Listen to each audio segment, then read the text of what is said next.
It was supposed to be just another night on the Late Show. Stephen Colbert adjusted his tie backstage, thumbing through his cue cards. His team had booked Karoline Leavitt, a rising conservative star, former Trump aide, and now a political firebrand known for her sharp tongue and zero tolerance for liberal double standards. "She's just another firecracker who'll fizzle out by segment 2, Colbert muttered, half smirking. He relished sparring with right-wing guests, often turning interviews into comedic takedowns. His audience ate it up.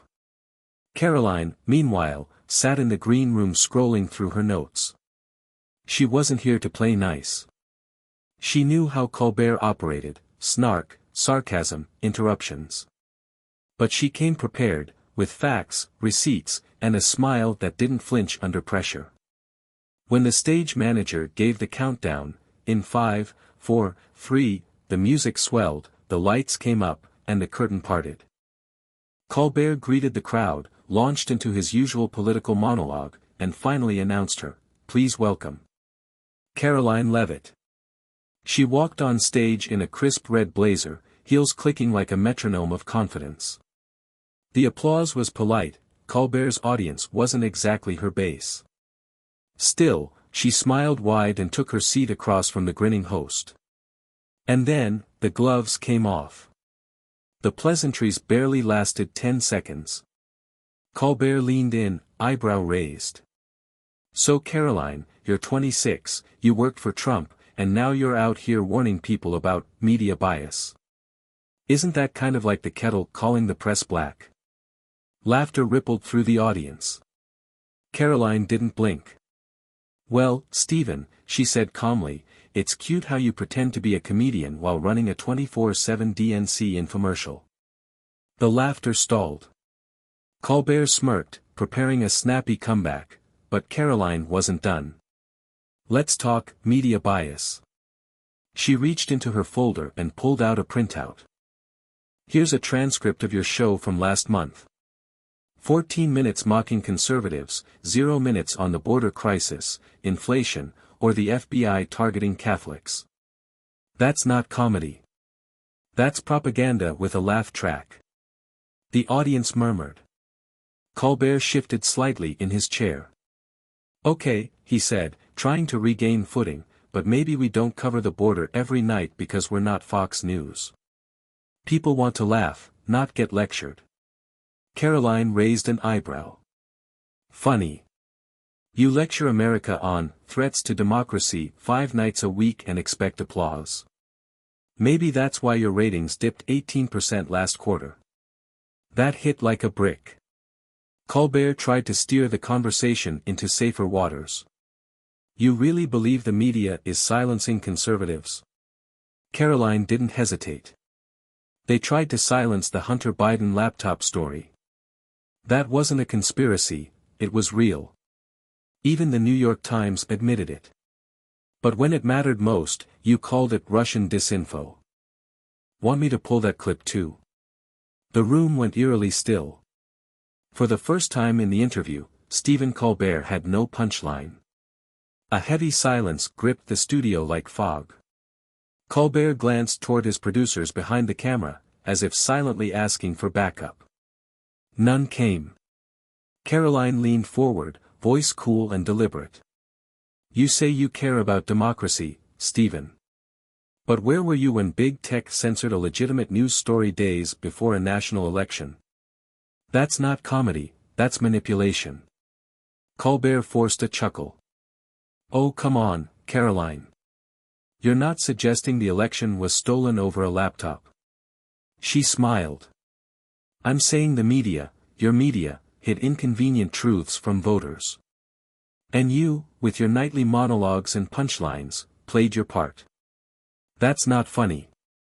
That's dishonest." Another beat of silence. Even the die-hard studio audience didn't know whether to laugh, clap, or just stare. "Let me guess," Colbert said, trying to pivot, "next you'll say January 6th was just a tourist visit." Karoline's tone didn't budge. "No. January 6th was wrong, and I've said that. But I also think it's wrong that you never mention the 2020 BLM riots that caused over $2 billion in damage. Why the double standard, Stephen? The air in the studio turned dense, electric. Colbert looked like he was starting to sweat. She wasn't there to shout. She was there to expose. You call this show political satire, she said, but you only punch one direction. You're not holding power accountable, you're comforting it.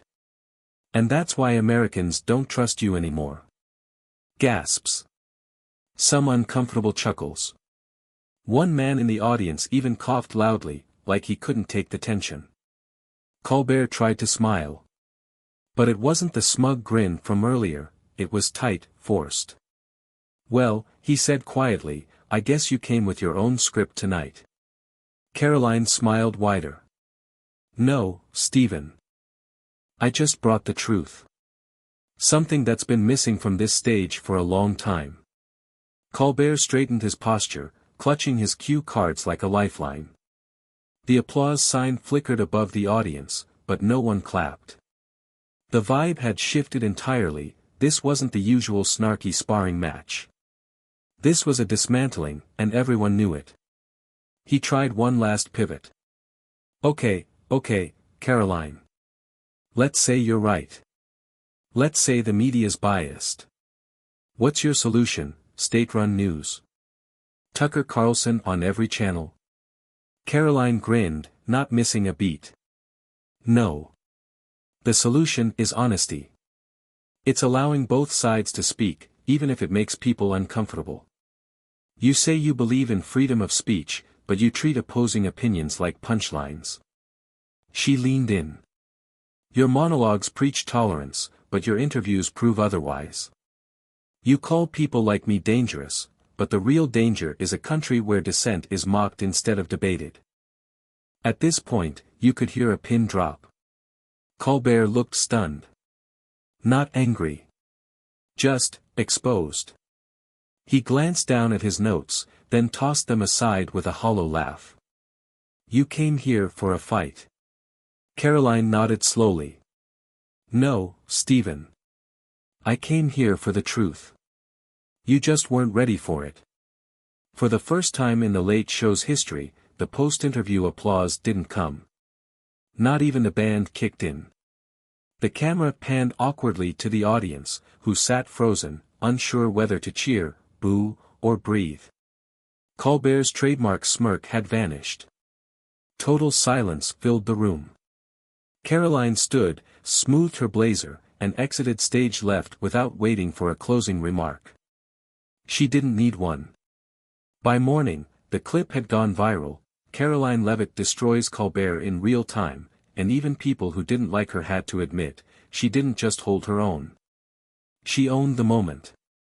By the time the sun rose over New York City, the internet was on fire. Karoline Leavitt trended #1 on X, formerly Twitter. The clip of her calmly dismantling Colbert was everywhere: Instagram Reels, TikTok stitches, YouTube reaction videos with titles like, "She just ended Colbert on his own show," and "This is what happens when you bring facts to a smug fight." Even usually left-leaning commentators had to pause. Some called it awkward. Others, a rare checkmate moment in late-night TV. But the real surprise? A growing number of independents and moderates started reposting the exchange, captioning it, "This is the honesty we've been waiting for." Meanwhile, over at CBS headquarters, panic mode meetings were underway. Why didn't we cut to commercial? Why didn't Colbert push back harder?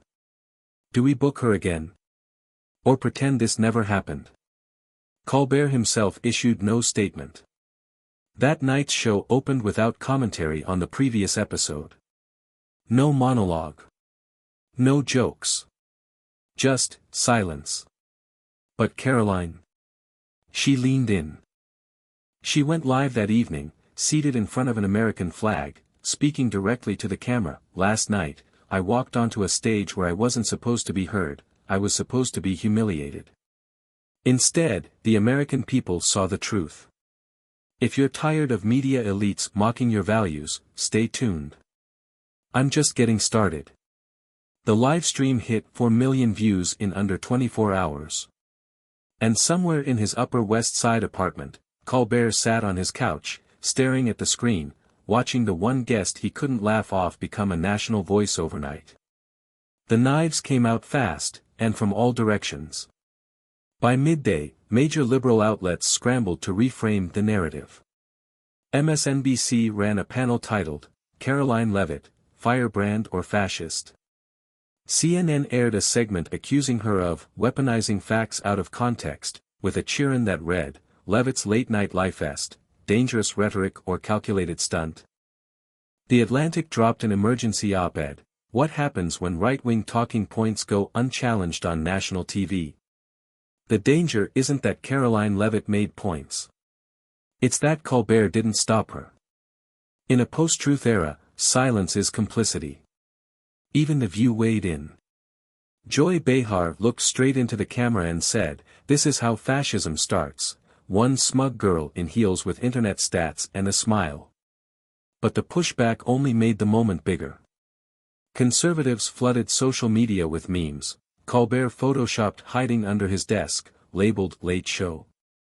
More like the debate show, and you lost. A still of Karoline mid-speech with the caption, "The moment legacy media cracked." And then came the real twist. Elon Musk reposted the clip, calling it, "one of the most important moments in modern media." The tide is turning.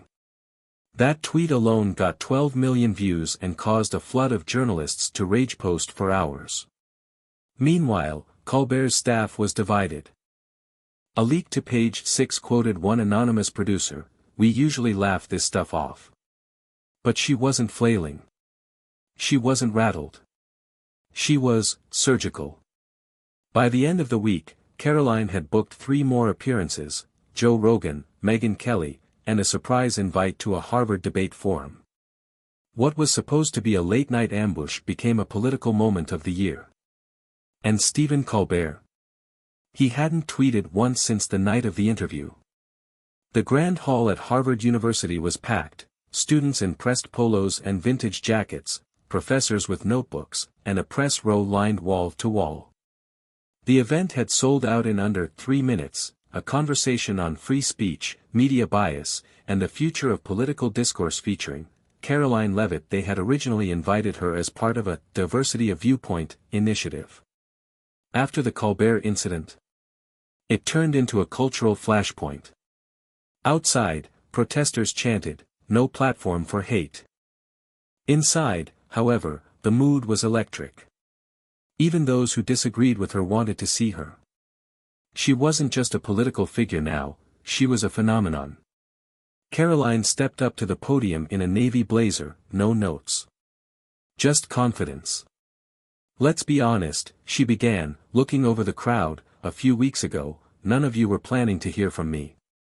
And Stephen Colbert certainly didn't plan to hand me the microphone. But here we are." Laughter. Even some claps. "I'm not here to be liked. I'm here to ask a question that terrifies institutions like this one. What if the other side isn't crazy? What if we're just not allowed to be heard?" Gasps. Whispers. Professors stiffened. Cameras clicked. She went on, she cited Harvard's own speech code violations. Quoted polling showing more than 60% of college students afraid to express conservative views. Even read emails from anonymous students who had written her after the Colbert episode, thanking her for saying what we can't. Then came the QA. A gender studies professor stepped up first, clearly seething. "You traffic in disinformation and moral panic. How can you possibly claim to care about truth when you worked for Donald Trump?" Karoline didn't blink. "I care about truth because I've seen what happens when it's buried. If the truth is so fragile it collapses under questions, then maybe it wasn't truth to begin with." Boom. Applause from half the room. Audible discomfort from the rest. And then came the final question, from a senior journalism major who identified himself as a proud progressive. "What do you want, Karoline? What's the endgame?" She paused, just for effect. I want debate without censorship. Questions without cancellation. And a country where Stephen Colbert's audience hears both sides before they laugh. Standing ovation, from students. Some faculty stormed out.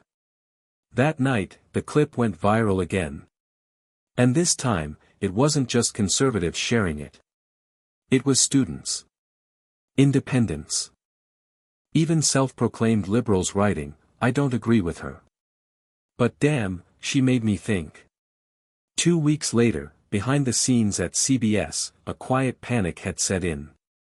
The ratings were in. The Late Show with Stephen Colbert had dropped another 11%, its largest single-month dip since the Trump era ended. Viewers weren't just tuning out, they were switching sides. YouTube comments on The Late Show's official channel turned brutal. "Used to love this show. Now it just feels smug and scared." Karoline Leavitt was the first real conversation on this show in years. And she won. Comedy died when it stopped being brave. Inside the writing room, a younger staffer dared to say aloud what everyone was thinking: "Maybe, we need to start having real debates again. Not just mockery." Colbert didn't answer.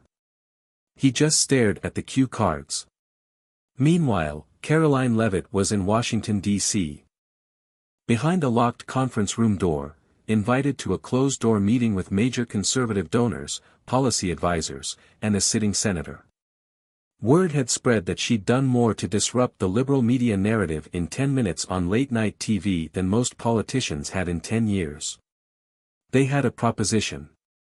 "We want you to consider a run for office. Or at the very least, be the face of a movement." Karoline didn't say yes. Not yet. But as she looked out the hotel window later that night, her phone buzzing non-stop, her name trending again, she knew one thing for certain: they had underestimated her. They booked her expecting a soundbite. She gave them a revolution.